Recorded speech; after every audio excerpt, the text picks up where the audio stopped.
I'm excited for my discussion here today with Dirk Forrister, President of the International Emissions Trading Association. So for those who don't know, could you just tell us more about the organization? Well, we're a business organization that supports climate action, and we support use of markets to achieve ambitions in climate change. What that means is that we think the most cost-effective way of approaching this issue to get to the 2-degree or 1.5-degree objective is to engage market forces to bring down emissions in a cost-effective way. We have about 135 member companies, and they cut across the energy sector and banks and finance and law, and it's sort of a whole ecosystem of companies that are active in carbon markets. Great. So you guys had released a survey today, actually, right. Which says that you find people are worried about the rise of populist policies hampering climate action. That's so is that what you're seeing? Well, this is a survey that we do every year that sort of serves as our barometer of what the market is factoring into its own decision making, right? By talking to market participants in our membership, we can kind of gauge what they're concerned about.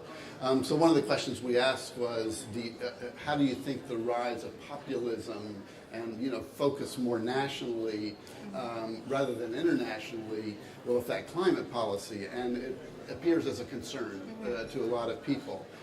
So that was an interesting finding. Climate change is an issue where you really need international cooperation to get to the objective. You can't do it in silos. So this is something the business community is feeling. Now that finding came in juxtaposition with another finding, which was, do companies see an increase or a decrease in corporate board attention and senior leaders inside of companies? And at least in our membership, that wasn't true. They said the board attention is increasing or staying the same. That was the dominant answer. So it's interesting to see how corporates are reacting to this shift.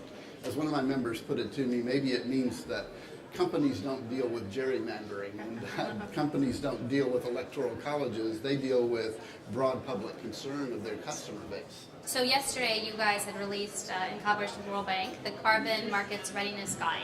Right. So can you tell us more about that? Right. So the World Bank has a terrific program that's assisting countries that want to bring forward carbon pricing programs called the Partnership for Market Readiness. A few years ago, we launched a business companion to that just as a show of support to try to bring business voices together around markets and development, and for us to offer lessons learned from experienced players in carbon markets in California or Europe or Canada, to talk about how they got organized as a company to engage the market and to get the most out of it and to achieve their corporate objectives. And so over the past several months, with the PMR support, we've launched a video guide that has a lot of these training modules that come from corporate voices. So you can hear a leading company in the experience in the EU ETS talk about the experience of benchmarking, or talk about how they risk manage their portfolio, or talk about what your strategy was to purchase offsets. And all of these are now online to make them much more accessible.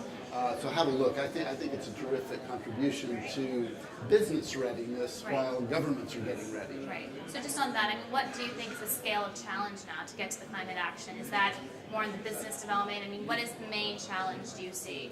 Well, I think business needs frameworks. We need regulatory frameworks to invest around. You can take voluntary action, but it kind of only gets you so far, and there's some terrific things happening in voluntary markets, and I just think that what has to happen is to get more national systems that are set up in a proper legal way so that companies know how to invest and can do so with assurance that they're going to get returns on their investments. Now that's something we can collaborate with government on, business and government, and technical assistance from the World Bank and others. But I do think that the secret to it is that you do need laws. Okay. Well, thank you so much. Thank you.